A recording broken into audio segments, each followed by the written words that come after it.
வணக்கம்.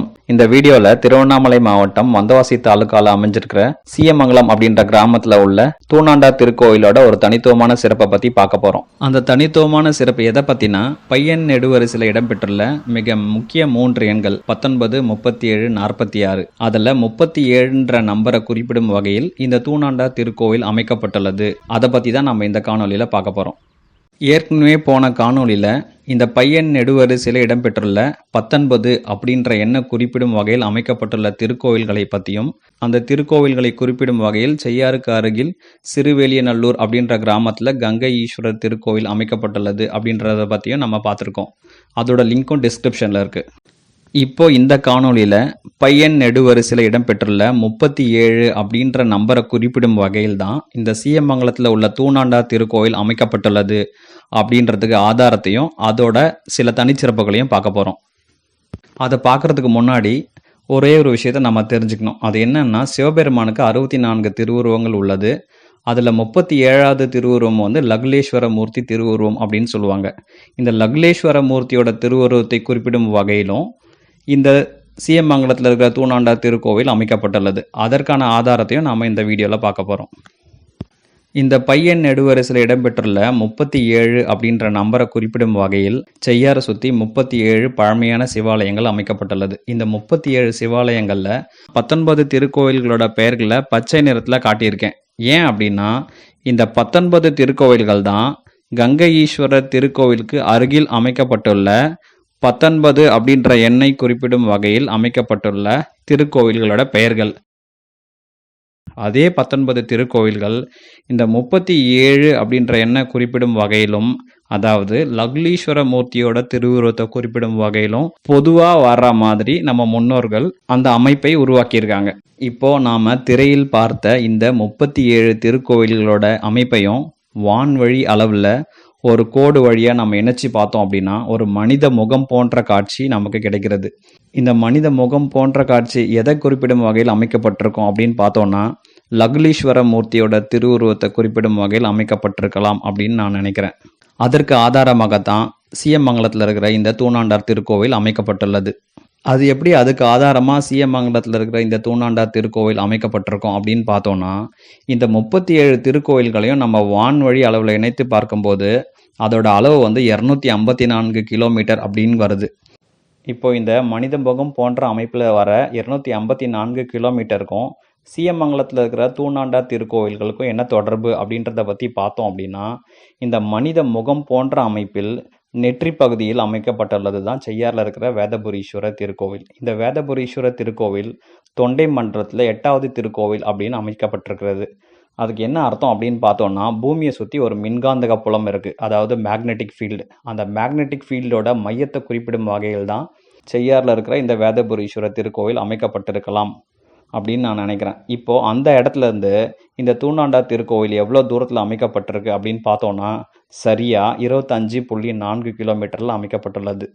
அதாவது அதை நம்ம 10ஆல் பெருக்கி பார்த்தோம் அப்படின்னா 254 கிலோமீட்டர் அப்படின்னு கிடைக்குது. ஸோ இதுலேருந்து நமக்கு என்ன தெரியுதுன்னா, சீயமங்கலத்தில் இருக்கிற அந்த கோவிலும் இந்த லகுலீஸ்வர மூர்த்தியோட திருவுருவத்தை பற்றி குறிப்பிடும் வகையில் தான் அமைக்கப்பட்டிருக்கோம் அப்படின்னு நம்மளால் புரிஞ்சுக்க முடியுது. சீயமங்கலம் தூணாண்டார் திருக்கோவிலின் முதலாவது சிறப்பு, கடந்த 2019ஆம் ஆண்டு கள்ளக்குறிச்சி மாவட்டத்தில் ஒரு லகுலீஸ்வர மூர்த்தியோட சிற்பத்தை கண்டுபிடிச்சிருக்காங்க. அதை தான் இப்போ நம்ம திரையில் பார்த்துட்ருக்கோம். அதே மாதிரி ஒரு சிற்பம் இந்த சீயமங்கலத்தில் இருக்கிற தூணாண்டார் திருக்கோவிலோட வலதுபுறத்தில் பாறையில் செதுக்கப்பட்டுள்ளது. அதை தான் நம்ம இப்போ திரையில் பார்த்துட்ருக்கோம். அந்த கற்சிற்பம் லகுலீஸ்வர மூர்த்தியோட திருவுருவத்தை குறிப்பிடும் வகையில் தான் அமைக்கப்பட்டிருக்கும் அப்படின்னு நான் நினைக்கிறேன்.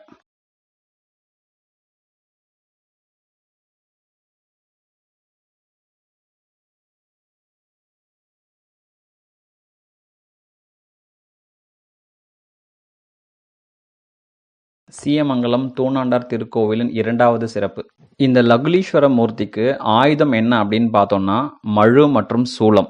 இதில் இந்த சூலத்தை குறிப்பிடும் வகையில் இந்த தூணாண்டார் திருக்கோவிலோட மூலவருக்கு 2 பக்கம் இருக்கிற வாயில் காவலர்கள், அதாவது துவாரபாலகர்கள் அப்படின்னு சொல்லுவோம் இல்லையா, அந்த துவாரபாலகர்களோட சிற்பத்தில் வலதுபுறத்தில் இருக்கிற ஒரு துவாரபாலகரோட சிற்பத்தில் பார்த்தோன்னா சூலத்தேவரோட சிற்பத்தை செதுக்கியிருக்காங்க. அவரோட தலையில திரிசூலம் போன்ற அமைப்பை காண முடிகிறது. இந்த திரிசூலம் போன்ற அமைப்பு லக்லேஸ்வர மூர்த்தியை நமக்கு மறைமுகமாக குறிப்பிடும் வகையில் இங்கே அமைக்கப்பட்டிருக்கும் அப்படின்னு நம்மளால புரிஞ்சுக்க முடியுது. இது ஒரு வகையான ஆதாரமாக நம்ம எடுத்துக்கலாம். இந்த கோவில் லக்லீஸ்வர மூர்த்தியை குறிப்பிடும் வகையில் தான் அமைக்கப்பட்டிருக்கு அப்படின்றதுக்கு இது ஒரு ஆதாரமாக நம்ம எடுத்துக்கலாம். சீயமங்கலம் தூணாண்டார் திருக்கோவில் 3வது சிறப்பு. இதுவரைக்கும் நாம் தூணாண்டவர் திருக்கோவிலில் அமைக்கப்பட்டுள்ள லக்லீஸ்வர மூர்த்தியோட ஆயுதமான சூலத்தை குறிப்பிடும் வகையில் அமைக்கப்பட்டுள்ள சூலத்தேவர் சிற்பத்தை பற்றி பார்த்தோம். ஆனால் வரலாற்று ஆய்வாளர்கள் என்ன சொல்கிறாங்க அப்படின்னு பார்த்தோம்னா, இந்த தூணாண்டவர் திருக்கோவிலில் மழுவை குறிப்பிடும் வகையில் எந்த அமைப்பும் அமைக்கப்படவில்லை அப்படின்னு சொல்கிறாங்க. ஆனால் ஆச்சரியத்தக்க வகையில் இந்த தூணாண்டவர் திருக்கோவிலில் இருந்து சரியாக 19 கிலோமீட்டர் தொலைவில் மழுவங்கரணை அப்படின்னு ஒரு கிராமம் அமைக்கப்பட்டுள்ளது. அந்த கிராமத்தில் அருள்மிகு மழு ஆயுதநாத திருக்கோவில் அப்படின்னு அமைக்கப்பட்டுள்ளது. இது சிவபெருமானுடைய மழு அப்படின்ற ஆயுதத்தை குறிப்பிடும் வகையில் அமைக்கப்பட்டுள்ளது அப்படின்னு சொல்கிறாங்க. ஆனால் இந்த திருக்கோவில் லக்லீஸ்வர மூர்த்தியோட ஆயுதமான மழுவை குறிப்பிடும் வகையிலும் அமைக்கப்பட்டிருக்கும் அப்படின்னு நம்ம எடுத்துக்கலாம். இதுல இருந்து நமக்கு மற்றொரு தகவல் என்ன புரியுது அப்படின்னு பார்த்தோம் அப்படின்னா, நான் முன்னாடியே சொல்லியிருந்தேன் 19 அப்படின்ற எண்ணை குறிப்பிடும் வகையில் அமைக்கப்பட்டுள்ள திருக்கோவில்கள் இந்த 37 அப்படின்ற எண்ணை குறிப்பிடும் வகையில் அமைக்கப்பட்டுள்ள திருக்கோவில்களோட பொருந்துற மாதிரி நம்ம முன்னோர்கள் அமைச்சிருக்கிறாங்க அப்படின்னு. இந்த தகவலை நமக்கு உணர்த்தும் வகையில தான் இந்த தூணாண்டவர் திருக்கோவிலிருந்து, அதாவது 37 அப்படின்ற எண்ணை குறிப்பிடும் வகையில் அமைக்கப்பட்டுள்ள தூணாண்டவர் திருக்கோவிலிருந்து 19 கிலோமீட்டர் தொலைவில் இந்த மழு ஆயுதநாத திருக்கோயிலை அமைச்சிருக்கிறாங்க அப்படின்னு நம்மளால புரிஞ்சுக்க முடியுது. இதுல இருந்து நமக்கு கிடைக்கக்கூடிய தகவல் என்ன அப்படின்னு பார்த்தோம்னா, பை எண் நெடுவரிசை, அதாவது 3.14159 அப்படின்னு முடிவில்லாமல் போய்கொண்டே இருக்கிற இந்த பை எண் நெடுவரிசை எண்களை கிரேக்கர்கள், பாபிலோனியர்கள், எகிப்தியர்கள் இவங்க தான் கிபி 2000 ஆண்டுகளுக்கு முன்பே கண்டுபிடித்துள்ளார்கள் அப்படின்னு நாம புத்தகத்துலலாம் படிச்சுட்டு இருக்கோம். ஆனால் நான் என்ன நினைக்கிறேன்னா, நம்மளுடைய தமிழ் முன்னோர்கள், நம்மளுடைய தமிழ் மூதாதையர்கள், தமிழறிஞர்கள் தான் பல லட்சம் ஆண்டுகளுக்கு முன்பே இந்த பை எண் நெடுவரிசை எண்களையும் அதில் இடம்பெறும் மிக முக்கிய 3 எண்களான 19, 37, 46 அந்த எண்களையும் கண்டுபிடிச்சு அதோடைய அறிவியல் காரணங்களுக்காகவும் ஆன்மீக காரணங்களுக்காகவும் இந்த மாதிரி திருக்கோவில்களோட அமைப்பை உருவாக்கி நமக்கு தந்துட்டு போயிருக்காங்க அப்படின்னு நம்மளால புரிஞ்சுக்க முடியுது.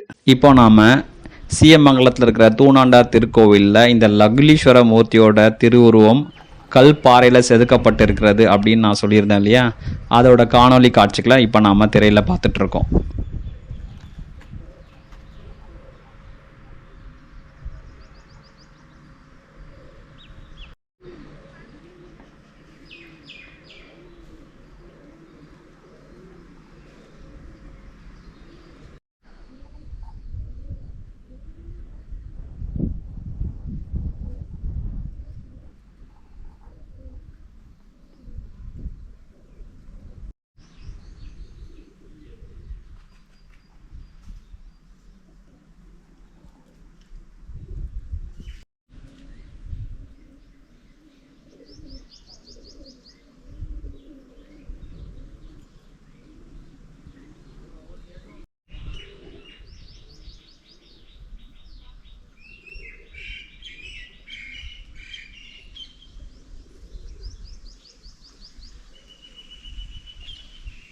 இது வரைக்கும் நம்ம பார்த்த எல்லா சிறப்புகளையும் விட இந்த தூணாண்டவர் திருக்கோவிலோட நுழைவு வாயிலில் அமைச்சிருக்கிற இந்த ராஜகோபுரத்தில், இந்த கோபுரத்தோட ஓரங்களில் ஒரு மனித முகம் போன்ற காட்சி தெரியும் வகையில் இந்த கோபுரத்தையே நம்ம முன்னோர்கள் வடிவமைச்சிருக்காங்க. அந்த காட்சியை தான் நம்ம இப்போ திரையில் பார்த்துட்டு இருக்கோம். இந்த காட்சியை நீங்கள் இன்னும் தெளிவாக பார்க்கணும் அப்படின்னு நினச்சிங்கன்னா, இந்த பர்ஃபெக்ட் ட்ராவலர் அப்படின்னு ஒரு யூடியூப் சேனலில் இந்த தூணாண்டவர் திருக்கோயிலை அவங்க காட்டியிருக்காங்க. அந்த வீடியோவில் நல்லா தெளிவாக அந்த மனித முகம் போன்ற காட்சியை நம்மளால் பார்க்க முடியும்.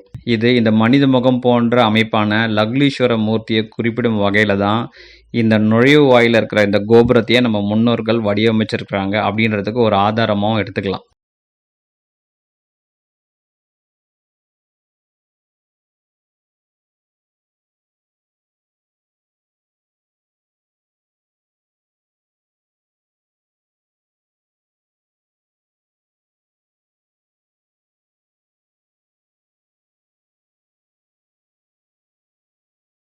நன்றி, வணக்கம்.